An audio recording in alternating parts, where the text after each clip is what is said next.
Hi everyone, అందరూ ఎలా ఉన్నారు? ఈ వీడియో వచ్చేసి గార్డెన్ వీడియోనే. లాస్ట్ సండే నేను గార్డెన్ వీడియో పెట్టాను కదా, దానికి కంటిన్యూ వీడియోనే ఈ వీడియో. ఆ వీడియోకి కంటిన్యూగా ఈ వీడియో కూడా పెడదాం అనుకున్నాను, కానీ వీడియో అనేది లెంత్ ఎక్కువ అవుతుందని చెప్పేసి ఇది పార్ట్ 2 లాగా అప్లోడ్ చేస్తున్నాను ఈ సండేకి. ఈ వీడియోలో వచ్చేసి మీకు మొత్తం మొక్కజొన్న కండ్లు కనిపిస్తాయి. ఈ కండ్లు వచ్చేసి నార్మల్ కండ్లు కాదండి, స్వీట్ కార్న్ కండ్లు వేశారు ఇక్కడ. కొన్ని అయితే బాగా కండ్లుగా తయారైపోయాయి, కొన్ని అయితే ఇంకా చిన్నగానే ఉన్నాయి. లోపల గింజ అనేది ఇంకా తయారవ్వలేదు. ఇప్పుడు నేను మీకు చూపించేదంతా గార్డెనే అండి. ఈ గార్డెన్ లో ఒక్క రకం అని కాకుండా అన్ని రకాలు వేశారు. సన్ఫ్లవర్ మొక్కలు కొన్ని, టమోటా మొక్కలు కొన్ని, వంకాయ మొక్కలు కొన్ని, క్యాప్సికం, చిక్కుడుకాయ మొక్కలు కొన్ని, మిరపకాయ మొక్కలు కొన్ని, సొరకాయ మొక్కలు కొన్ని వేశారండి. కెన్యాలో ప్రెసెంట్ వాతావరణం వచ్చేసి చల్లగానే ఉంటుంది. ఎప్పుడు చూసినా వర్షాలు అయితే ఎప్పుడు పడితే అప్పుడు పడుతున్నాయి. ఎండ అనేది ఇక్కడ చాలా తక్కువగా ఉంటుంది. ఇక్కడ ఎండ తక్కువగా ఉంటుంది కాబట్టి వాళ్ళకి నీళ్లు పోయాల్సిన అవసరం కూడా ఉండదు. వర్షం నీరే సరిపోతూ ఉంటాయి. ఇక్కడ పడే వర్షానికి తోటకూర అయితే మొలుస్తదంట.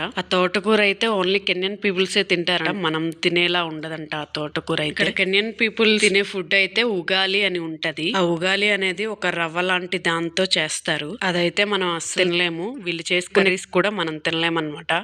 ఇక్కడైతే గార్డెన్ లో నీళ్లు పట్టడానికి మోటార్ కూడా పెట్టారు. ఆల్రెడీ మీరు చూసే ఉంటారు కదా మన ఛానల్ కెన్యన్ పీపుల్స్ ఎలా ఉంటారు ఏంటి అనేది. చూడని వాళ్ళు ఎవరైనా ఉంటే ఇప్పుడే వెళ్ళి మన ఛానల్లో చూడండి. నేనైతే చాలా వీడియోస్ పెట్టాను కెన్యన్ పీపుల్స్ చూపిస్తూ. ఇక్కడ వాళ్ళు ఆకుకూరలు, కూరగాయలు, నాన్ వెజ్ అన్ని తింటారు, కానీ వీళ్ళు చేసుకునే ఫుడ్ లో మిరపకాయ కానీ కారం కానీ ఏమి వేసుకోరు. జస్ట్ ఉప్పు, పెప్పర్ వేస్తారు అంతే. ఇప్పుడు మీరు చూసిందంతా వీడియోలో ఇది వచ్చేసి టైల్స్ కంపెనీ వెనకమాల అనమాట. కంపెనీలో వచ్చే వేస్టేజ్ అంతా ఈ కంపెనీ వెనకమాల వేసేస్తూ ఉంటారంట. ఈ వీడియో మీకు ఎలా అనిపించిందో కామెంట్ చేయండి. మన ఛానల్ ని ఎవరైనా కొత్తగా చూస్తున్నట్లయితే లైక్ చేయండి, షేర్ చేయండి, సబ్స్క్రైబ్ చేసుకోండి. Thank you for watching.